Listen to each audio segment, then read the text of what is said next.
The scripture says the spirit of faith is in our words. When you say, I am blessed, I have favor, I'm coming out of debt, angels go to work. Good breaks will find you. The right people will track you down. You can think positive. You can believe for favor. That's good, but nothing happens till you speak. The miracle is in your mouth. There is healing in your mouth. There is freedom in your mouth. There are new levels in your mouth. It's easy to go through life holding on to things that are weighing us down. Guilt, resentment, doubt, worry. The problem is when we allow these things in, they're taking up space for the good things that should be there. Imagine your life is like a container. You were created to be filled with joy, peace, confidence, creativity. But if you allow worry in, it pushes out the peace. There's not space for both. You can't go above 100%. You have a limited amount of room. If you allow guilt to take up space, that's space that you don't have for the confidence you need. And the reason some people don't enjoy their lives is because their container, their heart is contaminated with so many things.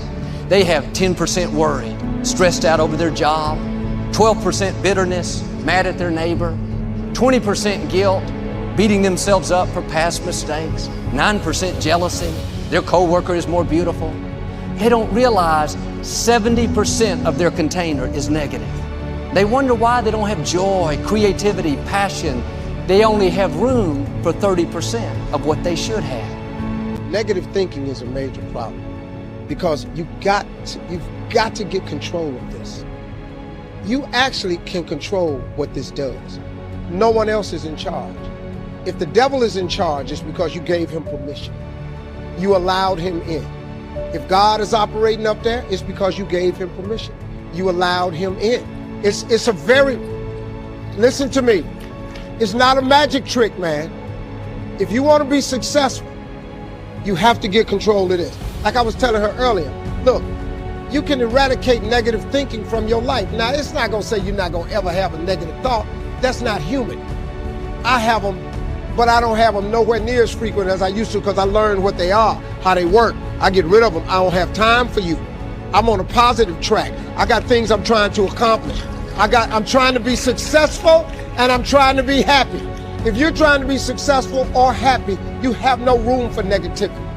The best way to mask yourself from negativity every morning is to start with gratitude.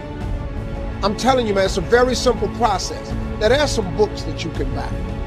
There's Norman Vincent Peale's The Power of Positive Thinking. It's a very old book. It's only in paperback. It's called The Power of Positive Thinking by Norman Vincent Peale. I read this book when I was 20. It started the process to change in my life. Then I read a book called The Magic of Thinking Big. It's by David Schultz. This just trains you how to think big. You know, it doesn't take any more brain power to think big than it does small. Big thinking gets rid of negativity. Dreams and visions gets rid of negativity. But you got to remember, man, that you operate. When you pray, God ain't the only one here to pray. The devil is listening to you. So his job is to dissuade you. His job is to keep you off track. Devil ain't got but one job. He don't want you to be successful. He don't want you to discover your dreams. He don't want you talking to God. So he get busy. He get busy. He busy, man. He send people your way all the time. He all over the internet. He all over social media. The devil got imps. He got people work for him all the time. All they do is just do what he say. Say something funky about her. Yeah. But you can control this part. Now, what you cannot do is bury yourself by using your success compared to other people. See, because here's the danger. Let me teach you this. Success is not how far you got.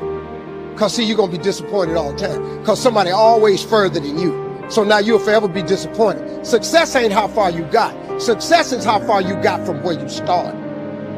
That's your success. That's yours. 70% of the time, people live in stress, and living in stress is living in survival. Now, all organisms in nature can tolerate short-term stress. You know, a deer gets chased by a pack of coyotes. When it outruns the coyotes, it goes back to grazing and the event is over. And the definition of stress is when your brain and body are knocked out of balance, out of homeostasis. That means then our thoughts could make us sick.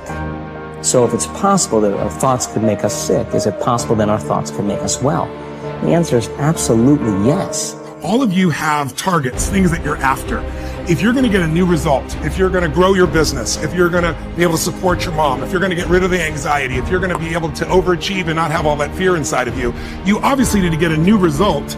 You're going to have to get new action. We all know that. You don't get new results with old action. What human beings can do is amazing. What they will do is usually disappointing. It's not because we're not capable of it. It's because we don't have new actions because we get in certain emotional states that dominate us, like anxiety, like fear of failure. So if you're in a state of fear, you're going to behave very differently and get very different results than if you were in a place of being courageous or bold or warm or connected or playful, any of those. So the most important key to changing your life in any situation is to change results, you got to change behavior. But to change behavior, you got to change the emotional state you're in.